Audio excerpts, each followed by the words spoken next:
Greetings, this is Matthew Hillier from the University of Adelaide once again. I'm going to give you a quick introduction to the LAMS community website and how we can get some pre-made learning sequences and transfer these over to the LAMS authoring environment. First of all, we're going to need to log in. If you go to lamscommunity.org, you'll see there up in the top right hand corner of the web page, you'll see an email and password box. If you don't have an account, you'll have to register here. Now bear in mind that registering here is not the same as registering on the LAMS demo site. Having logged in, you'll arrive at the LAMS community space. Now this web page provides links to forums, groups, surveys, frequently asked questions, etc. But if we scroll down, we'll find the LAMS sequences section.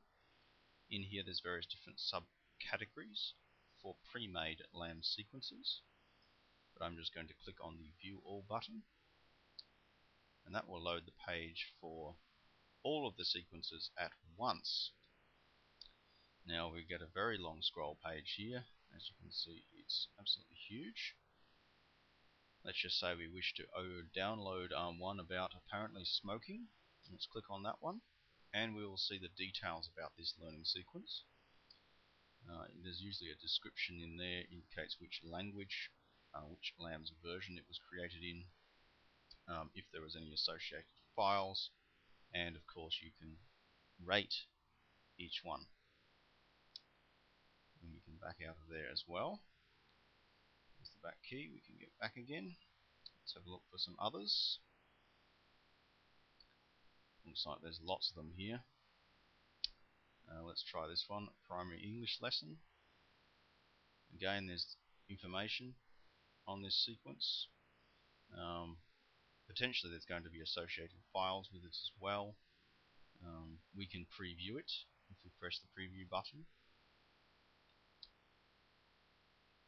A preview basically gives you a student's eye view of the learning sequence. So this is what students would see if they were to arrive at this sequence. We can see here they've used the notice board item, and they've put up a web page with some content in here. It has some images, but it could well be videos, etc. Let's have a look at the next item there. Speech map.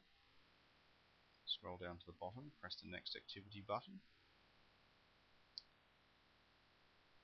It will take a while to load perhaps.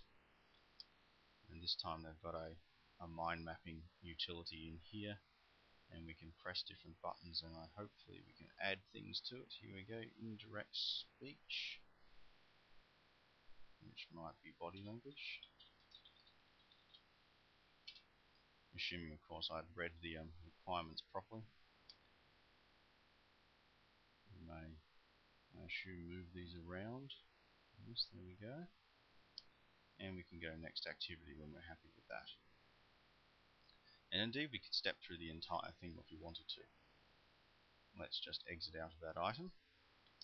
Next we could try downloading it, and this will allow us to save an archive of this learning sequence. Now they usually provide you with information such as the licensing conditions, and most of them are normally a Creative Commons style license. Let's press the download button, and it's going to ask us what we want to do with it.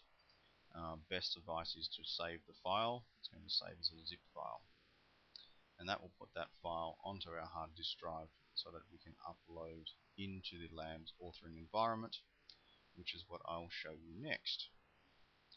Now the next step, what we need to do is get into the LAMS authoring environment. First of all, you go to demo.lamscommunity.org, and if you have an account already, you can choose the login option and type in your username and password. Having entered your username and password, you will arrive at the default page for your account. And what you need to do next is up in the right upper corner here in the left hand part where it says author. Author is highlighted in a blue background, so it can be a little bit misleading in that people often think a different color means current, but it's not.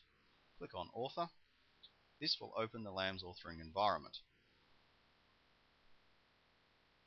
I shall resize the window to make it more appropriate.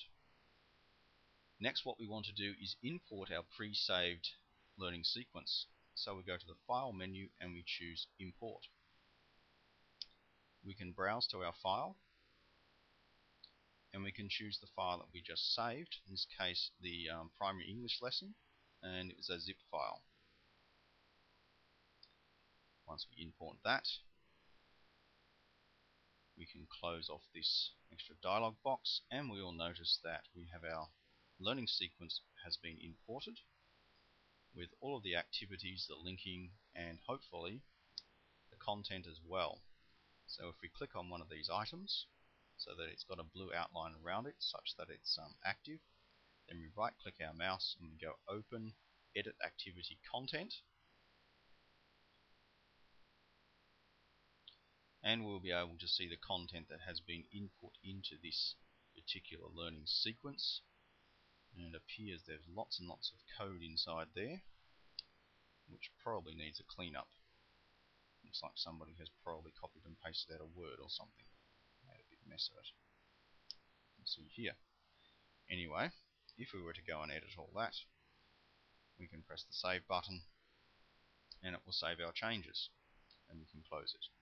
Now we're able to fully edit these, and we're of course able to save another copy if we like. We can save copies, congratulations, it's done. And we can see that it's saved into our own folder. If we go into here, and then we find primary English lesson has been saved. Let's cancel that. Hope you've enjoyed this little video and give you some insight into how to share your learning sequences from LAMS community.